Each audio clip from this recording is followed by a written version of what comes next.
Hello there, everybody, and welcome back to Star Wars Lads. Today we're beginning our first of a new ranking series here. We're normally going to do top 10s, but for this first episode, we thought we might as well make it special. We're going to be ranking every single theatrically released Star Wars film. Before we do so, make sure you're hitting that like button. It really helps us out with the algorithm. Help us get to 50 likes on this video. That would be awesome. Subscribe to the channel for more Star Wars content like this. We're going to do one of these rankings every single month in conjunction with our tier lists. If you haven't checked out our tier list, we've been doing that for about 2 years now. So before we dive into the video here, we will be ranking these according to our favorite Star Wars film. We both created our own individual lists, and based on where we placed them individually, we've given them a score out of 12 to 1 because there are 12 theatrically released Star Wars films.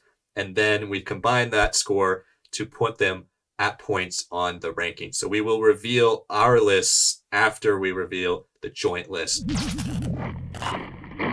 We'll kick things off with our number 12, which is going to be Star Wars The Clone Wars, the 2008 film. There are plenty of redeeming elements for Star Wars The Clone Wars. Namely, for those of us who love the show, this was the first appearance of Ahsoka Tano and Captain Rex. The Clone Wars film has a legacy that it has contributed immensely to the Star Wars mythology and to a lot of the things we love most as Star Wars fans. I also thought the central crux of this film, dealing with the free trade routes and supply lines, was something really interesting to see. One of the most underrated parts of Star Wars The Clone Wars are the action scenes. There are some incredible action scenes in this film. Amongst the best action scenes are the Battle of Christophsis, that opening scene. You get some great shots of boots on the ground perspectives from clones. There's also the Battle of Teth, which is definitely a top tier Star Wars The Clone Wars battle. The scaling of the cliff with the ATTEs, the Anakin and Ahsoka dynamic that's established there. There are also plenty of negatives with Star Wars The Clone Wars. Star Wars The Clone Wars did feature the first use of the 3D animation style that would be used and progressed significantly better throughout the entire series. However, here it does come across very blocky. There are some shots that look extremely dated, even for 2008 3D animation. I also had some weird issues with the plot structure and sort of the ending there. Bringing in Zero the Hutt as this last surprise sort of thing,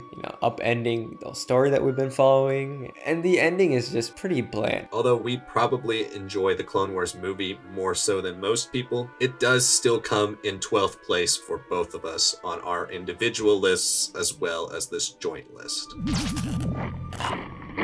Coming in at number 11 on our list is Solo, A Star Wars Story. I'm a big fan of Lando, Kira, Han, and Chewbacca, and I was definitely a fan of Han and Chewbacca's evolution throughout this film with their dynamic, resulting in their cooperation and their co-piloting of Lando's Millennium Falcon. And speaking on that Lando Millennium Falcon, I love the change that they made to it. It really reflects who his character is, especially at this time period. Solo, A Star Wars Story also features some of the most creative and inventive character design in a long time for Star Wars. There's some great costuming, and in the spirit of Star Wars, there are a lot of really great background character names that I really appreciated, such as the Frank Sinatra-esque singer Luleo Primic, as well as the Sabacc playing Therm's Scissor Punch. And also, how can we forget that finale with the reveal of Darth Maul being behind Crimson Dawn? That being said, I do have some issues with this film. To me, one of my biggest issues with this film is that Han Solo becomes who he is very quickly in almost successive steps. We get his name, we get his gun, we get Chewbacca, we get the ship. How Han gets his name in this film has always been a little bit ridiculous. I don't think Han needs to come from some extremely important backstory or family. I'm okay with him being a nobody, but the naming convention, him just being by himself and being Solo, getting that name, it was a little ridiculous for a name so iconic. And that's why we put Solo at 11th place on our combined list. We also have Solo on 11th for both of our individual lists as well.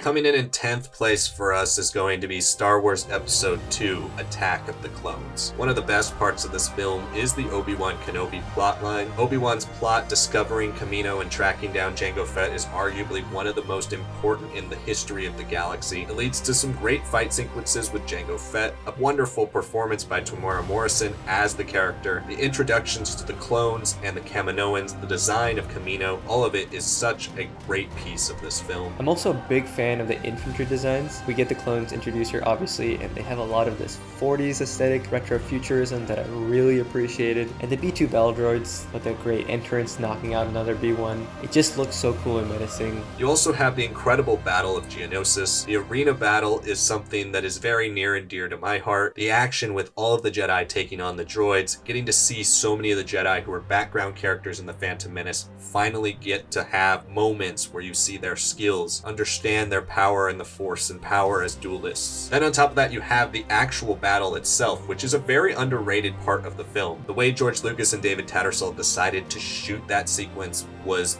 amazing. The scene in which the ship crashes and the dust is flying over, there's a sandstorm, and you see the blue and red laser bolts firing back and forth at each other. But I think one of my most favorite parts of this film is Shmi's death and what leads to Anakin's massacre of the Tusken Raiders. Then he commits something so atrocious, and then he has to reveal it to someone that he's falling so deeply in love with, but it is monstrous, and you can see such pain that he has, such anger, and Gold comes out. One of the common cons of this film is the romance between Anakin and Padme. At times it feels rushed, especially for the way George Lucas decided to write out the dialogue choices. The dialogue is stilted, clunky, and frankly not very romantic. And amongst all the prequels, Attack of the Clones definitely has the most dated CGI environments and backgrounds. When we look at our individual rankings here, I have Attack of the Clones in 9th out of 12. Sanak has Attack of the Clones in 10th. The Rise of Skywalker, Episode 9. Daisy Ridley's performance here. Absolute knockout. You really feel the weight of some of the revelations that she's dealing with. It definitely helps that Ian was back as Palpatine. A lot more manipulation than I expected. Very different from the way he handled Anakin. One thing to admire about The Rise of Skywalker is its insistence on trying to push forward the lore. The creation of something like the planet Exegol or the Sith Eternal add a new dimension to an ancient order that Palpatine has taken and morphed into something all his own. And speaking of Palpatine, Ian McDiarmid's performance is still maniacally awesome. Every line he delivers is filled with that juicy evilness, exactly the way he does it in Revenge of the Sith. Palpatine with base boosted lightning, just one of my favorite moments. I do definitely have some cons here, some issues that I have with this. The whole spy element from General Hux, it's just such a fall from grace. But the thing that bothers me the most is the stuff that happens in the introduction on Mustafar, and he was supposed to meet this very strange symbiotic creature, the Eye of the Webbish Bog. Having this in the film would have been such a weird, unique, very Force-imbued thing, and that's something definitely that the sequels was missing. The film skips over moments that seem very important so rapidly that it loses a lot of its value in those early 20 to 30 minutes. That's supplemented with a piece of dialogue that everyone has memed, "Somehow Palpatine returned," which is admittedly ridiculous, especially when the somehow is kind of barely explained in Fortnite. Also, Palpatine's death by his own Force lightning reflecting off of Rey's lightsabers. I know there's some symbolic meaning there between all of the Jedi teaming up and all of the Sith and Palpatine being beaten by the light, but it's still ridiculous. How many times are you going to electrocute yourself? But individually, Liam put this as 10th place, but I did put it at 8th place myself. Coming in at number 8 for us is Star Wars Episode I, The Phantom Menace. There are so many things to love in The Phantom Menace, but right off the bat, one of the first people you see in this film is Liam Neeson as Qui-Gon Jinn. Liam Neeson's performance as Qui-Gon Jinn has stood the test of time. This is a character that is not only incredibly influential in Star Wars, but absolutely hammered home in the very first film what the Jedi were supposed to be like as opposed to what they were. The highlight for me is definitely the pod race. It's just fantastic, especially as an American Graffiti fan. The sound design, the production design, everything about it was awesome to me. John Williams' score is also incredibly masterful here. Duel of the Fates is in that top 3 or 4 of the most iconic tracks in Star Wars history. It's an incredibly moving piece and leads to one of the best lightsaber duels of all time. One that showcases both Obi-Wan and Qui-Gon, Jedi at the peak of their dueling prowess, also showing off the incredibly intimidating and agile Darth Maul. And as awesome as the Jedi elements of this film are, with Duel of the Fates obviously, I struggle to say that I really enjoyed the Jedi. Whatever we do get outside of Obi-Wan and Qui-Gon is so minimal and so just bland. Looking at our individual rankings, again, The Phantom Menace does rank for Sanak at his number 9, and for me it ranks as my number 8.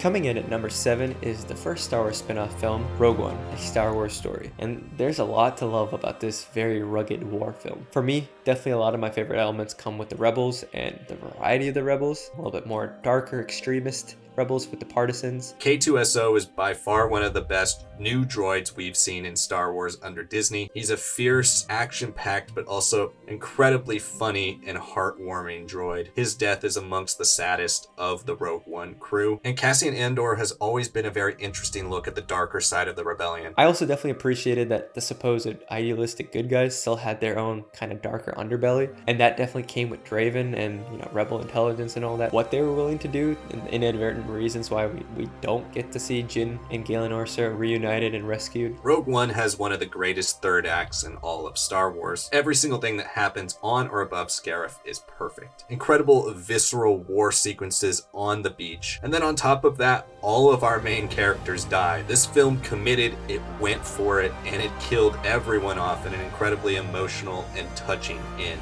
I was definitely a big fan of seeing every starship squadron entering Scarif for the rebels. When we see Blue Squadron Leader, then we suddenly also see Red Squadron Leader, Gold Squadron Leader. I love it for continuity reasons, but I also just love seeing them back. Darth Vader is perfect in this film. Everything from Vader's castle on Mustafar, and then of course what is arguably amongst the greatest Darth Vader sequences of all time, the hallway sequence where he mows down those rebel soldiers. Let's move on to some of the cons of this film. As cool as the partisans are, their leader Saw Gerrera is kind of misused in this film. Now we just kind of see Saw Gerrera as a little bit of like a loony bin as opposed to the more complicated, dangerous, unstable figure that we expect. Rogue One was the first of the A Star Wars Story films, and because of that they decided to go with something different and do no crawl, and that jump starts us into an incredibly poorly paced first act. Again, for our combined list, we put Rogue One as 7th place, but on our individual list, Liam and I put it at 6th place.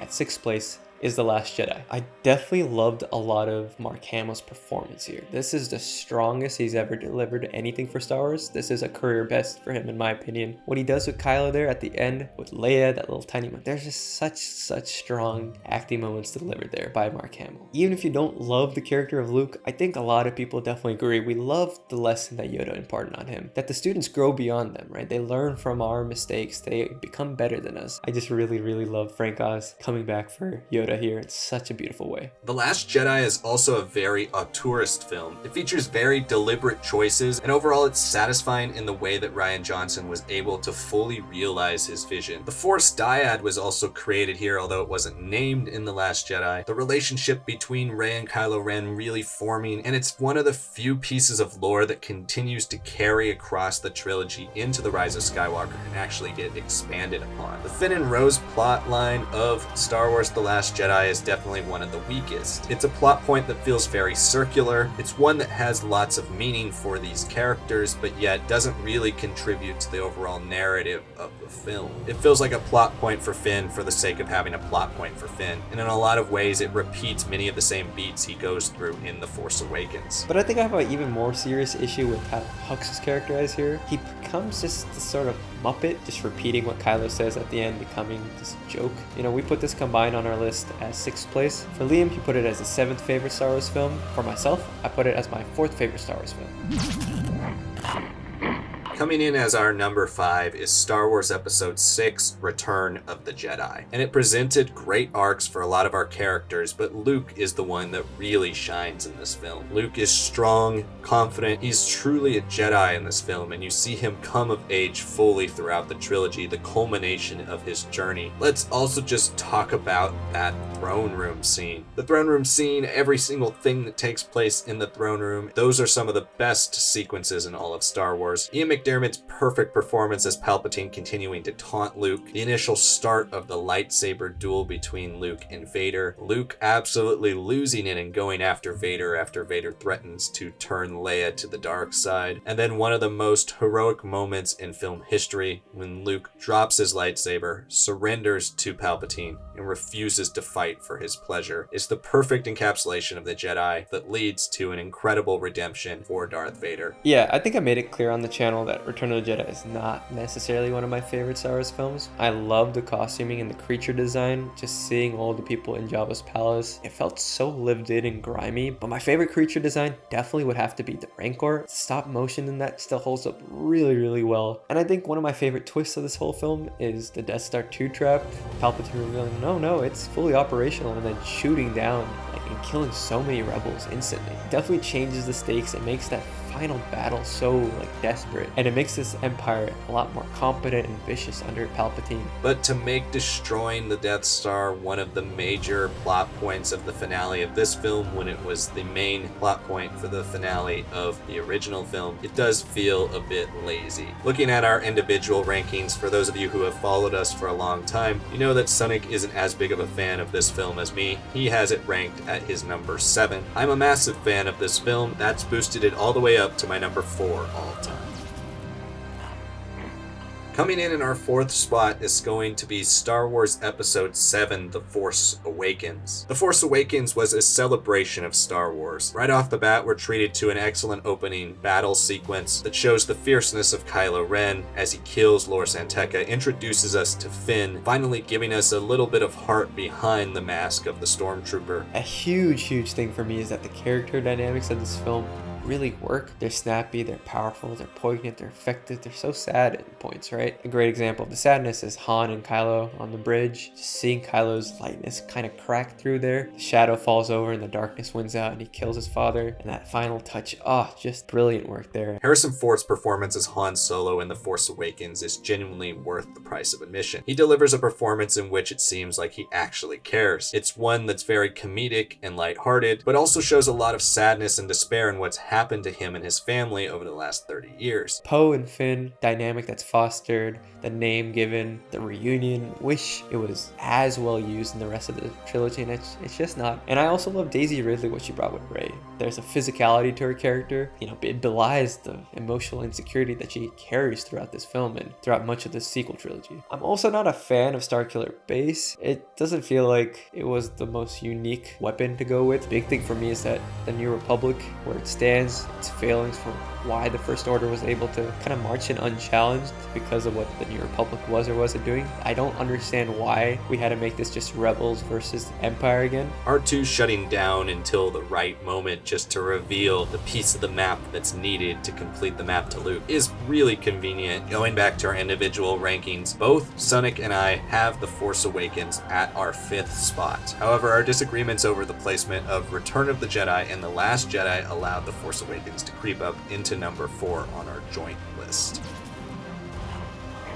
Coming in at number 3 on our list is the film that started this whole thing off, Star Wars. Now more commonly known as A New Hope. Incredible film for so many reasons, and it still stands the test of time even today. Star Wars Episode IV A New Hope started everything. The opening text crawl, the lightsabers, the Force, the spaceship designs, references to the past like the Clone Wars, the iconic score and opening main title theme, the Force theme. Every single piece of Star Wars media after this owes a full debt of gratitude to A New Hope. If it wasn't for A New Hope, we'd have nothing. The characters in Star Wars Episode IV A New Hope are very much so a reason why this film has stood the test of time. The farboy hero character of Luke Skywalker, the one that grows into the world with the audience. But of course you have the fierce Princess Leia with so much spunk and great one-liners like, "Aren't you a little short for a stormtrooper?" You have the scoundrel Han Solo, the character who's fully used to this world, that lives in it. It doesn't faze him whatsoever. And then with him as his co-pilot is the lovable Chewbacca, giving us a chance to fully attach ourselves to an alien. You have the wise old mentor character in Obi-Wan Kenobi, who teaches us about the world, gets us interested in what the galaxy has to offer in Star Wars. Then of course the brilliant comedic timing of C-3PO and R2-D2. And then finally you have the villains in this film. Darth Vader is not just one of the best villains in all of movie history, he's one of the most iconic designs in the history of pop culture. And on top of that you have the fearsome Grand Moff Tarkin, in a way our substitute for the Emperor, but a character that shows the ruthless evil that's at the heart of the people in charge of the Empire. I mean, continuing on with the Death Star, I love the Death Star escape. It is really that part of the film where the pace really starts to kick in. Our heroes are united for the first time. They have some iconic lines. The Battle of Yavin is still, to this day, my favorite space battle. The weight of what we're feeling in the Death Star, pacing of it is so well done. Like, there is the dogfighting, there is the attrition of the rebels in this last stand. This is it. And on our individual list, we both also put it as third place. It's a film that's in top 3 for a reason, even today.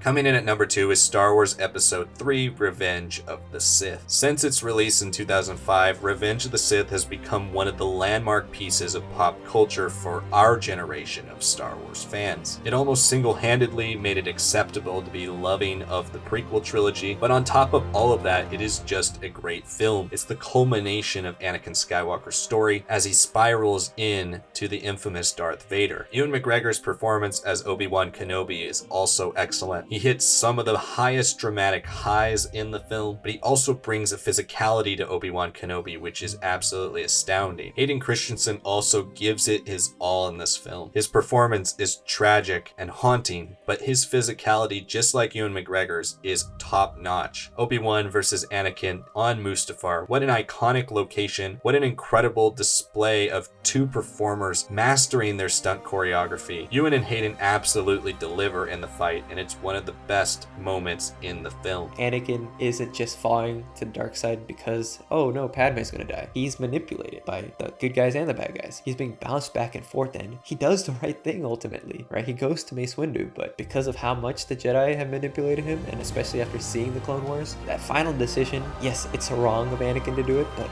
it makes so much sense, and this film does a great job on its own too. Ian McDiarmid is at his most devilishly evil here. Palpatine is maniacal, ruthless, and skilled. You can absolutely see why this man took over an entire galaxy. I also really love the Darth Vader construction and how it's paralleled with Padme delivering Luke and Leia. The sadness of losing Padme, the despair of seeing the now fully constructed Vader. Going back to our rankings here, I have Revenge of the Sith as my favorite Star Wars film of all time. Sanak places it as his second favorite ever.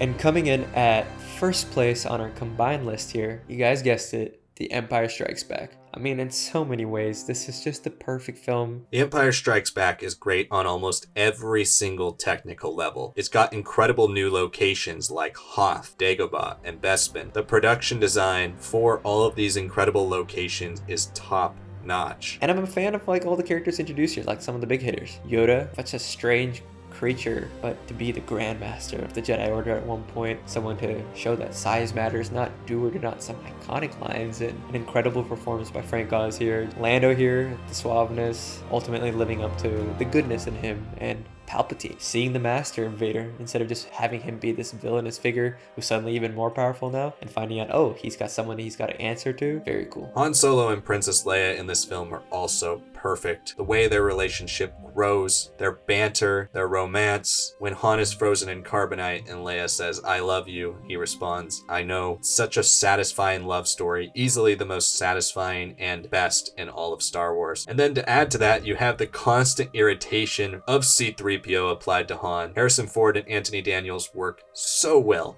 together in this film. This is all culminated in the asteroid-filled sequence, a suspenseful action-packed sequence with some incredible special effects. And I definitely love the Force Cave scene.